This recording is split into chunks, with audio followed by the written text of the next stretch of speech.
What if everything you think you know about dinosaurs was only a small part of the story?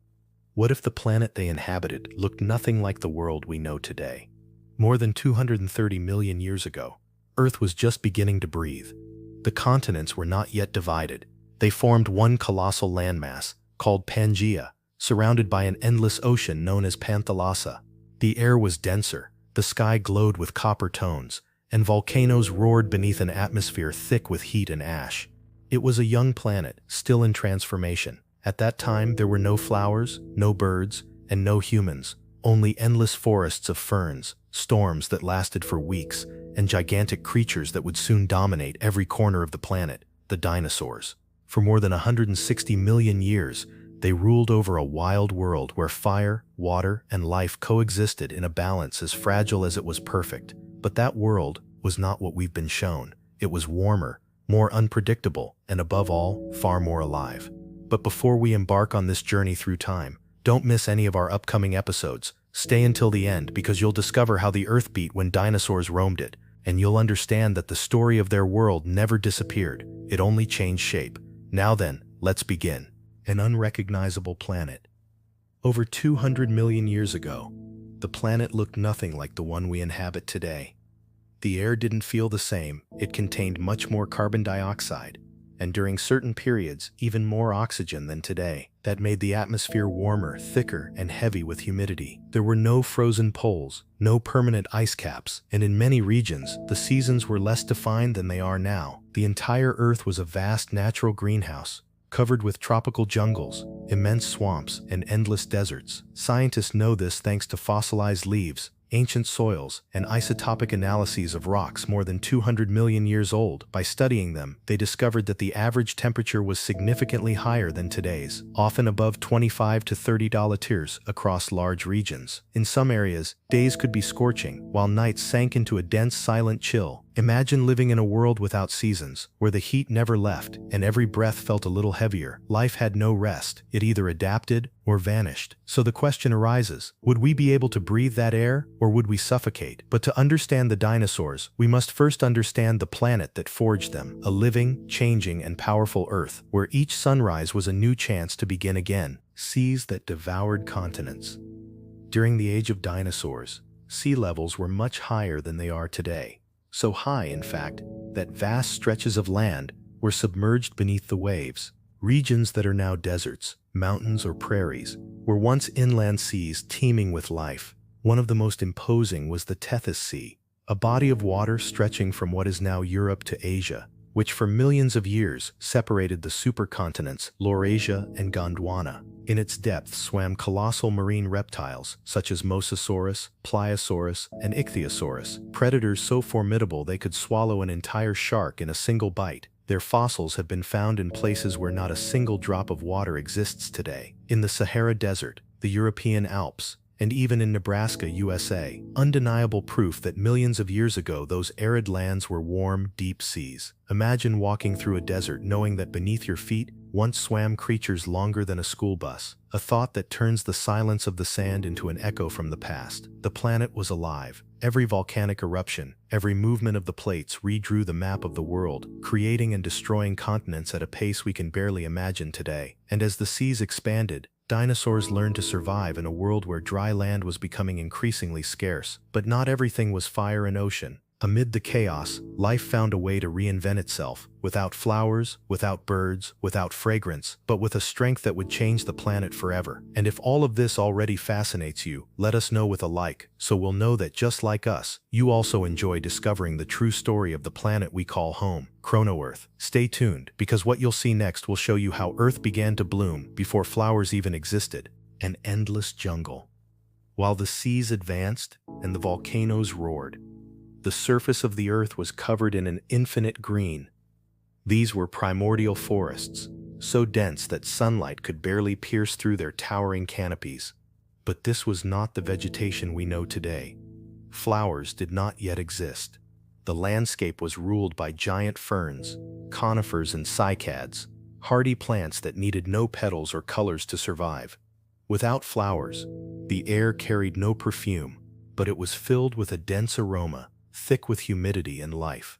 The constant hum of insects larger than those of today, massive dragonflies and sturdy beetles filled that world with a continuous, almost hypnotic buzz. Scientists have found the remains of these fossilized forests in Argentina, Greenland, and northeastern China.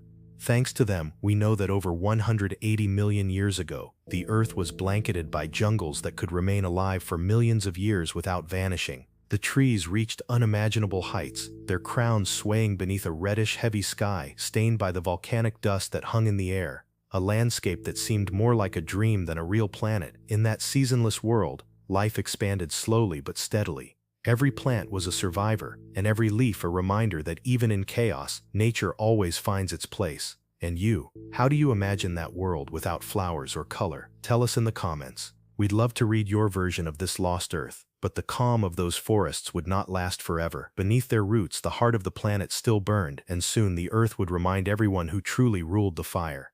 The planet in eruption. The Earth was a living, restless organism, and from time to time, that inner fire sought to escape to the surface. The volcanoes of that era were nothing like those of today. They were gigantic, unpredictable, and relentless. When they awoke, they could blanket entire continents in molten lava, and the sky would turn a deep, dark red that lingered for weeks. From those eruptions were born new mountains, islands, and seas. The Earth transformed itself again and again, breaking and creating land with every explosion, as if it were still learning how to exist. Geologists have found layers of basalt stretching for thousands of kilometers, petrified scars that tell the story of a world in constant transformation. One of the most astonishing examples is the Deccan Traps in India, rivers of solidified lava covering hundreds of thousands of square kilometers, in some places over 2 kilometers thick. Those eruptions released tons of carbon dioxide and sulfur, altering the climate for centuries. Days grew darker, temperatures dropped, and many species vanished. But from those very ashes, life always found a way to return. The planet never stopped. Every change brought destruction, but also opportunity. And while the Earth burned and breathed fire, on its surface, the true rulers of the planet kept growing, hunting, and dominating every corner of the world. Their reign had just begun. We've reached the halfway point of our journey. If you're enjoying it, support us with a like and subscribe to Cronoearth so you don't miss what's coming next. Stay with me, because what you're about to see marked the beginning of a reign that forever changed the history of the planet. Kings of a world without borders. For millions of years, dinosaurs became the absolute rulers of the Earth. Their dominion stretched from the shores of the ancient Tethys Sea to the southern deserts, from the humid jungles of Asia to the vast plains of North America. Fossil remains found on every continent, even in Antarctica, confirm that they lived in almost every corner of the planet. The warm climate and absence of permanent ice allowed them to thrive in regions that today would be impossible to inhabit. Among the giant herbivores walked true colossi, like Argentinosaurus, which could reach over 35 meters in length and weigh as much as a dozen African elephants. And lurking in the shadows, predators like Allosaurus and the fearsome Tyrannosaurus rex reigned at the top of the food chain in their respective eras. But their success didn't depend solely on strength. Paleontologists have discovered footprints of entire herds, nesting grounds, and migration trails, evidence that many dinosaurs lived in groups and cared for their young. They were not just wild beasts, they were social animals, capable of cooperation and strategy for survival. In that world without borders, every form of life had a purpose. Herbivores moved in herds across vast plains, carnivores hunted from the shadows, and the skies were ruled by great pterosaurs, winged beings that soared through the Mesozoic winds with wingspans up to 12 meters wide. The balance was fragile, yet perfect. Nature had achieved a harmony that still astonishes modern science, a vibrant, diverse world as complex as our own. Tell me, if you had lived in that era, would you have been the hunter or the prey? But even in their age of glory, Earth never stood still. The continents kept drifting apart, the seas continued to advance, and the planet, as if sensing what was to come, was preparing for the greatest change of all, the beginning of the end. After 160 million years of dominance, the dinosaurs seemed invincible. But every empire, even nature's, has its end. 66 million years ago, a visitor arrived from space. An asteroid more than 10 kilometers wide tore through the atmosphere at over 20 times the speed of sound and struck the Yucatan Peninsula in what is now Mexico. The impact released energy millions of times greater than the Hiroshima bomb. In just a few seconds, the rock opened a crater about 180 kilometers wide, known today as Chicxulub. and hurled a cloud of dust and fire that enveloped the entire planet. Within hours, forests burned, the oceans churned and boiled, and the sky turned black. For weeks, sunlight could not pierce the dense layer of ash. Plants stopped growing, the seas cooled, and the world fell into a winter that lasted for years. More than 70% of all living species vanished. The great reptiles, the masters of Earth, disappeared one after another. The roar of the dinosaurs was replaced by absolute silence, the silence of a planet struggling to survive itself. And yet life did not surrender. Amid the ashes, small feathered creatures, the direct descendants of the dinosaurs, endured the catastrophe. With time, they would conquer the skies and fill the world with song. They were the first birds. The reign of giants had ended, but their story had not, because the world they left behind became the stage for a new era. Ours, the legacy of the giants. For millions of years, dinosaurs walked across an Earth that was still learning how to breathe. They lived, grew, and vanished, leaving behind the footprints of a world that no longer exists, but still beats beneath our feet. Every fossil and every rock holds the memory of that time, a silent proof that life always finds its way back, no matter how many times it must begin again. Though the giants are gone, their story did not end with them. Their descendants still soar above us, transformed into birds that remind us that evolution does not destroy, it transforms. Sometimes we like to think we are the masters of this planet, but Earth teaches us that we are only one more page in its long and ancient story. If this world has changed so many times, how long do you think ours will last?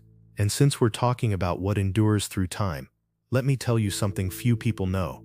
In 2005, paleontologist Mary Schweitzer from North Carolina State University discovered soft tissues and blood vessels inside the bone of a Tyrannosaurus rex, a finding that proved that even after 68 million years, a part of them still lives on within the story of life itself. Would you ever have imagined such a thing was possible? Thank you for joining us on this journey into the deepest past of our planet. I truly hope you enjoyed this video, and if you haven't already, don't forget to subscribe and turn on the notification bell so you don't miss any more stories made just for you. And if you made it this far, comment the word Pangea to show that you're one of those who still look at the Earth with wonder, because the story didn't end with the dinosaurs. This was Cronoearth, where the story never ends. See you in the next chapter.